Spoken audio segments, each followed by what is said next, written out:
Այս համատեքստում, երբ քվեարկության մասնակցած ընտրողները իրենց քվեն տվել են այն պահին, երբ ընտրությունների արդյունքները հայտնի չէր, իսկ հետագայում միայն որոշ տեղամասի ընտրողներ պետք է քվեարկեին արդեն հայտնի ընդհանուր արդյունքների պայմաններում, առաջանում է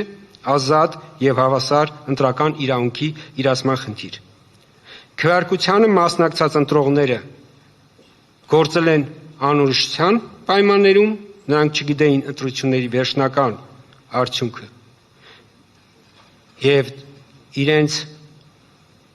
այդ վերջնական արդյունքը կախված էր իրենց քվեից։ Ակնհայտ է, որ ընտրվող ուժերի հարաբերակցությունը, ձայների տարբերությունը, մանդատների հնարավոր բաշխումը կամ իրենց ձայների կոնկրետ հաշվարկի ազդեցությունը վերջնական արդյունքի վրա ըստ էության դառնում է ընտրողի կամքի աղճատման մի գործիք։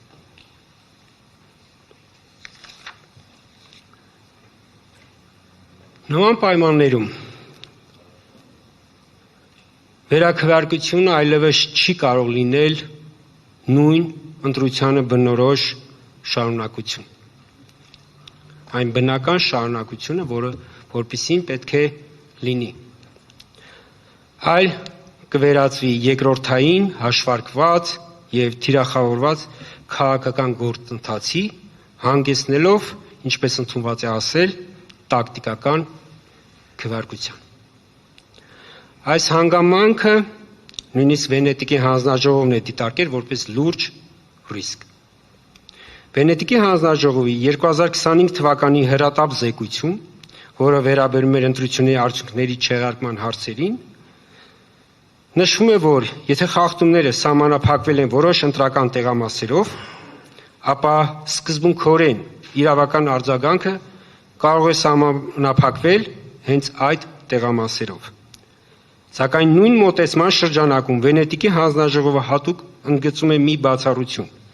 մասնակի վերաքվեարկությունը չի կարող պատշաճ միջոց լինել, եթե տվյալ ընտրական տեղամասերում կրկնակի քվեարկությունը չի երաշխավորի արդար ընտրական արդյունքի հնարավորությունը, բացառելով տակտիկական քվեարկության հնարավորություն։ Եթե ընտրական մարմինը ինքը գիտի, որ ու հստակ է, որ վերաքվեարկությունը չի լինելու նույն ազատ միջավայրում, այլ ընդամենը այդ վերաքվեարկությամբ հնարավորություն է ստեղծելու 99.8% օրինական քվեն վերախմբագրելու։ Այս դեպքում ընտրական մարմնի պարտականությունն է պաշտպանել 99.8% քվեների օրինականությունը։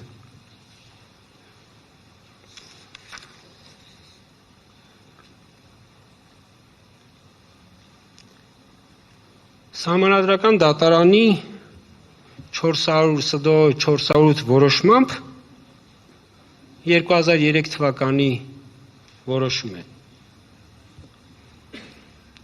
Սահմանադրական դատարանը ևս անդրադարձել է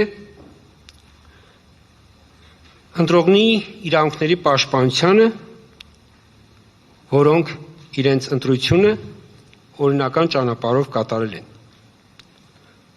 Եվ այս տեսանկյունից ընտրական խախտումների հետևանքները գնահատելիս չպետք է հնարավորություն տրվի,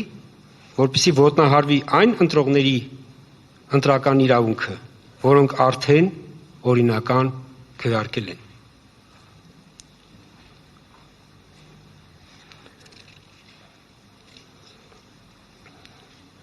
Վենետիկի հանձնաժողովի մոտեցումը շատ կարևոր է այս խնդրի հետ կապված, որտեղ ասում է, որ ընտրությունների արդյունքների չեղարկման հիմնական չափանիշը պետք է լինի այն, թե արդյոք խախտումները կարող էին ազդել ընդհանուր ընտրությունների արդյունքների վրա։ Իմ ներկայացրած թվային պատկերը, որքան էլ որ շեմը, այսպես ասեմ, շատ փոքր է, բայց ցույց է տալիս, որ ընդհանուր արդյունքների վրա չի ազդել։ Հա։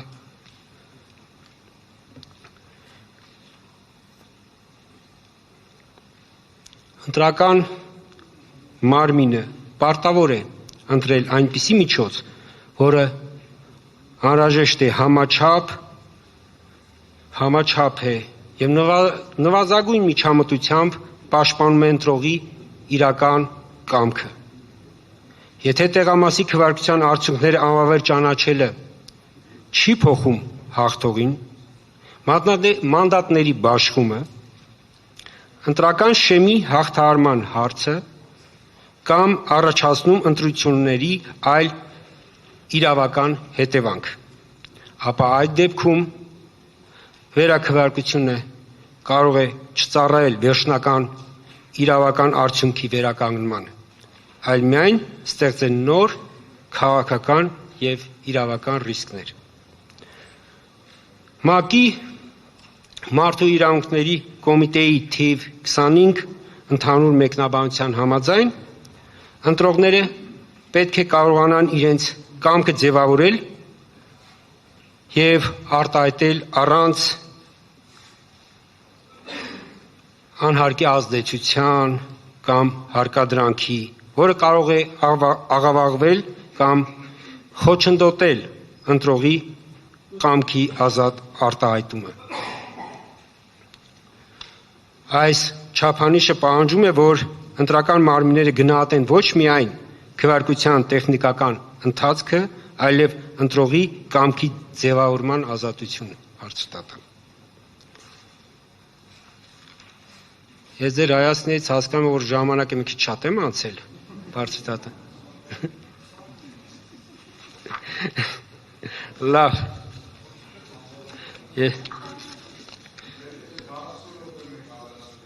րոպեով,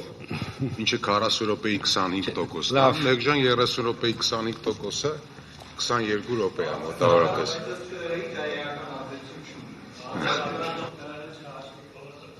Շնորհակալություն դիմողները, շնորհակալություն բարեհաճանալը, բայց ես բարձր դատարան, ես կավարտեմ իմ խոսքը, ասելով, որ այսպիսով պատասխանող կողմը, կենտրոնական ընտրական հանձնաժողովը մերժում է ներկայացված դիմումների բոլոր 7 դիմումները ամբողջությամբ։ Գտնում է, որ վիճարկվող որոշումը մեր կենտրոնական ընտրական հանձնաժողովի վիճարկվող որոշումը իրավաչափ է։ Կայացվել է Հայաստանի Հանրապետության ընտրական օրենսգրքի պահանջների պահպանմամբ, ուստիև խնդրում ենք